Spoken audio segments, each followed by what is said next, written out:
YouTube! I am Pinstar, and this is Good Company, Strategy and Tactics, Episode 2. So, with our blueprint in the bag, the Butterfly Mama Mark 1, we have a product. Well, not really. We just have a design for a product. We actually have to manufacture this thing. And the way this game works is that, well, it's all well and good to put all the modules you want into these things, but then you actually need to make it. The recipe to create this is completely dependent on how we created it. So we are going to need to put in 2 battery stack modules, 3 LED array modules, and a wooden case per unit that we hope to sell. But you know what? We can tackle that. We can tackle that. We can tackle that at scale, because it's all well and good to make this little tiny 5-bench setup and just slowly trickle them out. But yeah, it's not how you make the big bucks. You gotta think scale. So let me show you some tips on how to get scale. Now we have our delivery area here, and we can cram quite a bit in here, but I'm not going to build a majority of our production line in here. What I'm going to do, since we have over 300,000 in the bank, we're going to buy a new building. The one right across from here. This is only 42. Not too bad. Good amount of area. Ba-boom. So now that we have our new building here, we can start to specialize. And that's one of my first tips, is separate your module production from the final assembly. There's a couple of different reasons why you want to do this in-game. And I'll explain them as we go along here. The first things first is that each individual building here by default will have its own work zone. We can access the work zones through here, and we can actually we have some name and game patrons. So we've got 2 of my name and game patrons, the Wilkins Workshop and Shona's Storehouse. Now, these different work zones are more than just arbitrary, distinctions for the buildings. These have strategic merit to them. One of the things that you can do here is these policies. The policies allow you to select different buffs that you give the entire work zone. And at the moment, we only have these 5 to start the game with, but more will become available. And you can only select 3 at a time. You can swap them in and out, that's all well and good, but you can only have 3. So we want to sort of specialize these to make the most out of our buffs. So for Wilkins Workshop, we are going to select module output, component output, and that's it for now. We'll put some of these others in here. This is primarily going to be assembling the parts that we need to make our stuff. Now back at Shona's Storehouse for the moment, we are going to do product output and probably research. Oh yeah, that's the other thing we wanted for Wilkins, is we're going to do analysis. Because the actual analysis requires you to sacrifice components and modules to study them for advancing your scientific knowledge. And so that's best done here at this area in the component workshop. So right, let's get building. Now, as far as building our stuff goes, there's a number of different benches that we have available. Or rather, at the beginning of the game, there's only one, the Tinker Table. This thing, it can do pretty much anything, but it is slow. Very slow. Now, we can do something better. At the beginning of the game, we start ourselves off with a number of success points and also research points, 200 research points. And at the top here, we have 3 very important workbenches: the chemistry table, the workbench, and the electronics workbench. And each of these can do a lot of things, but it only takes half a day to do them. Now, one of the benefits to our particular product is that it does not involve electronics. I know it seems weird because it kind of looks like an electrical gadget, but the LED matrices and the batteries are both governed under the chemistry table, and the case itself is crafted by this. So if we take the chemistry table and the handicraft table here we will be able to get all of our modules produced in half a day. Now, such a thing does not exist, at least in the simple form, for our final assembly tables. That's a whole other deal, but we'll get to that. So now we have our chemistry table and our basic workbench. We also can get ourselves a handheld assembly table. So I'm going to put down one of these, but we're going to do all of our assembly in this room for the moment. Now, one other tip I have for you when it comes to assigning your CEO. You get your CEO, you get them for free. But your CEO has a whole bunch of traits that your normal workers do not. They have like huge bonuses to speed for pretty much everything. But they also have luck and efficiency here. Now, what is luck? Luck allows you to, there's a 4% chance, every time our CEO does something, there's a 4% chance that they will get double the benefit. So if he's building a module, he'll get 2 modules, or if he's building a whole, a whole product, he'll get 2 of the products. Now, you really want luck to trigger on the final assembly, because getting 2 products means you just got the benefit of that without having to put 2 whole sets of modules into it. So we definitely want him on an assembly table. So on our first assembly table here, we will click that button to assign our CEO to that assembly and mark it for the Butterfly Mama Mark 1. And we can see already its base assembly time is way reduced because of our skills. It's normally 2.3 days. Now, to sort of make sure you don't miss anything, click this little pin recipe button. And this gives us a handy pinned recipe so that we know not only what we need to build, but in what ratio. I actually was going down a rabbit hole where I was building up a whole spreadsheet to try and calculate the ratios of different workbenches that you'd need, and it just kind of got too messy. I figured the game's not as fun if you break out the spreadsheets, and also, I do spreadsheets during my day job. But luckily we can do a pretty good ratio here just by looking at these right here. So each of these requires 1 wooden case, 2 battery stacks, and 3 LED arrays. Now I'm going to show you a little bit of a build here that will utilize these, but expand it, well, triple it essentially. This is what I call the workshop Waltz. So we're going to go ahead and get our basic crafting going here, and we're going to get a basic workbench. This is what's going to allow us to get our wooden cases going nice and cheaply. So we're going to build 3 of these, but in a very specific layout. We're going to take one of them here and we're going to put it against the wall, but we want to make sure there's at least a space on either side of it. Now we're going to rotate this and we're going to slip it here in the corner. This is still a valid placement because it's the middle tile that needs to be free for our worker over here. Meanwhile, we're going to take another basic workbench here, slip it over here like that. So 3 different workbenches. Now, workbenches need to have access to a shelf in order to do their things quickly and efficiently. People need to be able to get raw materials, bring it to the workbenches since they don't have their own internal inventory, and then once they're done, ferry those finished products, the finished modules, back to a shelf. So if we go here to our shelves, we have a couple of different options, but the small shelf, if we place it right here, but then rotate it and place it right here, that is the best place for a shelf. The reason being is by having the shelf on this end, this person only needs to walk 1 tile to get there. These 2 only have 2 tiles to get to the shelf to pick up and disperse their goods, which is extremely fast.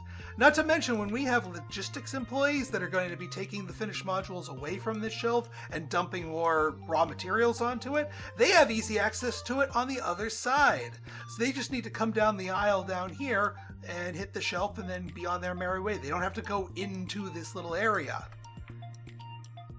Now, because we are going with a 3 wooden case bench mark here, we need to sort of multiply the ratios for everything else. So if we're going to be making wooden cases at 3 benches, And since each of these require 2 battery stacks, we are now going to need 2 whole trios of battery stacks. But that's okay.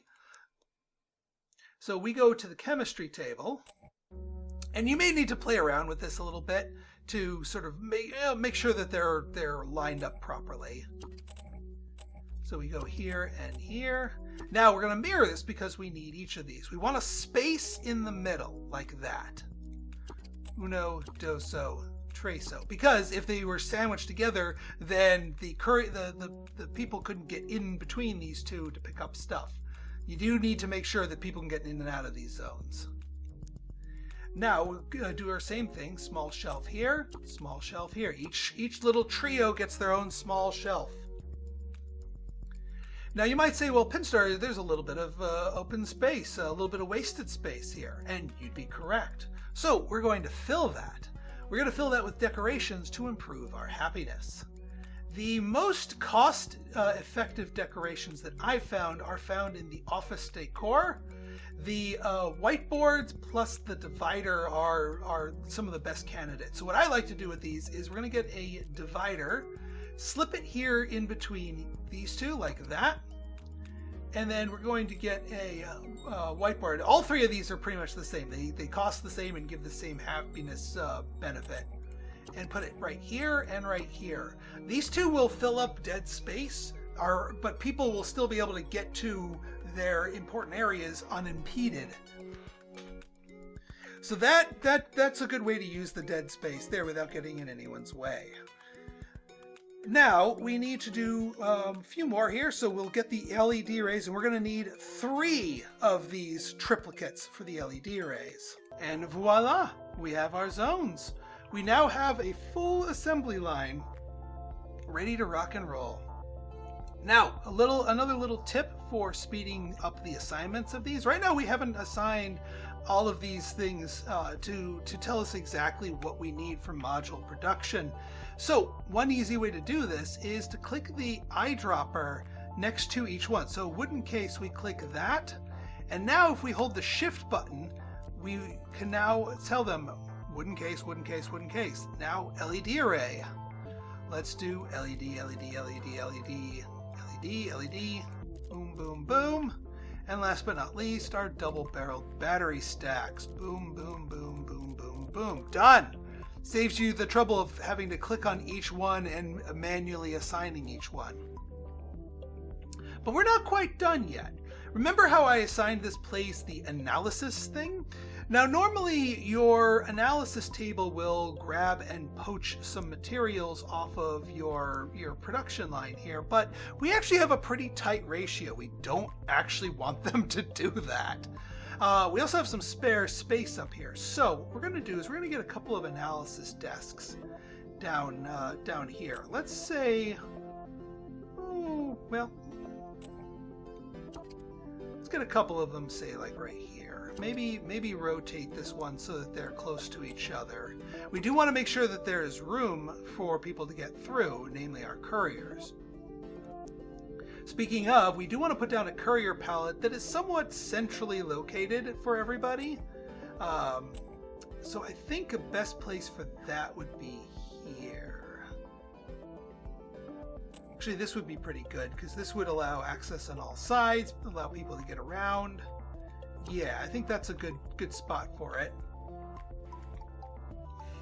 Now for our analysis desk, one way I like to avoid sort of polluting my area here is to have them analyze something that is actually not part of the normal, the normal process here. Get some of the things that are not being used by everything else. Now we could go into more complex things, but that kind of defeats the purpose. So we're going to stick with something simple, and I like the plastic case. If we're not using a plastic case, it's really good to analyze because it gives us 15 research points, number one, and it is dirt cheap as far as, because all the materials that you use to analyze these are lost because they never turn into products. But that's fine because this stuff is cheap anyway. I would also advocate the battery stack since it gives you 5 more, but since we are utilizing the battery stack for this, then I would say plastic cases are the way to go. So we're going to want to analyze plastic cases for both of these. And we're going to want to produce our own source of plastic cases, just completely independent of our normal production line. So we'll put you right here.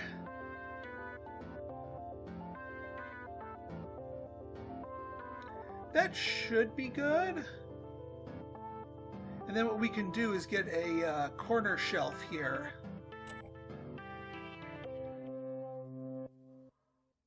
Actually, we don't even need it. We can have them just pull this off of here. So this one we will say plastic cases, please. All right, next step here is to get all of the materials ready to rock and roll, because we do need our raw materials. And we can see by expanding these, we need wood, we need electronic parts, lots of them, and we need plastic and chemicals. So those are all baseline materials that we can buy, but we can't buy them here. We actually have to buy them down here in the delivery area. You can only receive and send goods in the delivery area. So we're going to set up courier pallet up here. For the moment, yeah, we'll put it here. We can always move this around. Now what I'd like to do is one last tip I have for our module setup here is seating. And what I mean by seating is you want to take the number of shelves that require each of the goods. So here we know we have this shelf requires, so we have 1, 2, 3 shelves that require electronics, 1 shelf that requires wood, and then 2 shelves that require chemicals and plastic each, plus another thing of plastic to put up here. So what we're going to do is for the first day, we're going to order 1 unit, 1 storage slot for each shelf that wants that thing.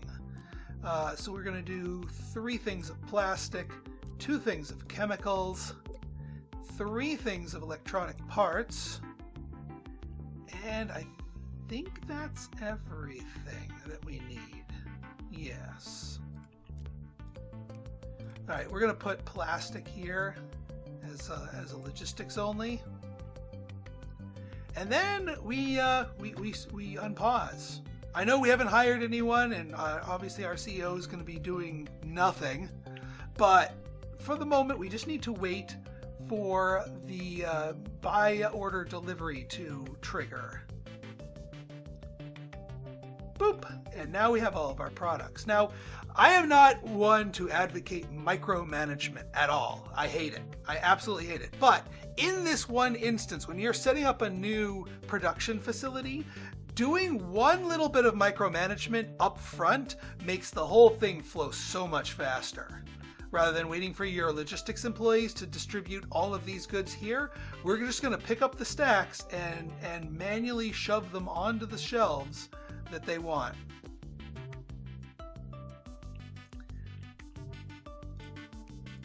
And that way we ensure that all of our workers can start working on these the minute we hire them. So just pick up the stack, find the shelf, put a stack down on the shelf.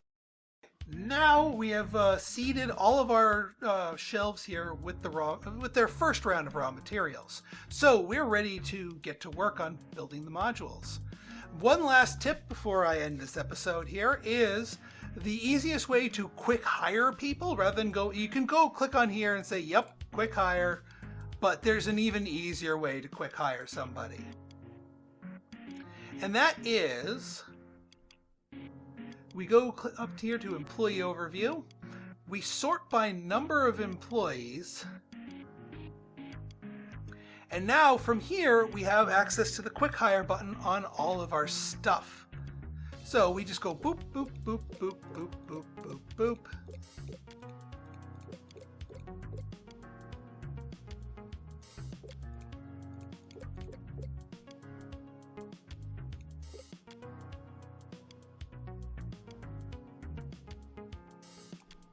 And there we go. Now, we don't have any hired logistics employees yet, but we'll get there. We actually don't need them because we manually did that. The other thing to do is now we can tone down our buy orders. We still want to maintain them, but we don't need quite this much. I'm going to put it down to 1 each and then 2 of the electronic parts because, well, I'll actually make it 3 of the electronic parts. You want 6 in total because that's going to feed into our courier system, which I'll be showing you in our next episode. But now if we unpause here, everybody immediately gets to work because they have all the materials they need to start building. So everyone fans out and bam, bam, bam. 1, 2, 3, 1, 2, 3, 1, 2, 3. Work 2, 3, build 2, 3, craft 2, 3, profit 2, 3. And so on and so forth. Also, yeah, let me put a plastic case logistics here and tell you to input here, output here. This is the rare case where I have them coming to and from the actual palette, and then these two can just grab their analysis stuff directly from the palette. And that will get our research and analytics going. So, I hope you guys found this informative. In our next episode, we're going to be setting up the assembly chain as well as all of our logistics employees, getting them all set up so that all of this can hum nice and smoothly without any further manual manipulation on my part. So if you guys like this episode and you want to see more like it, go ahead and hit that like button, hit that subscribe button, and leave me a comment, good, bad, or indifferent. Your feedback's always welcome. So until next time, this has been Pinstar, signing out. See ya!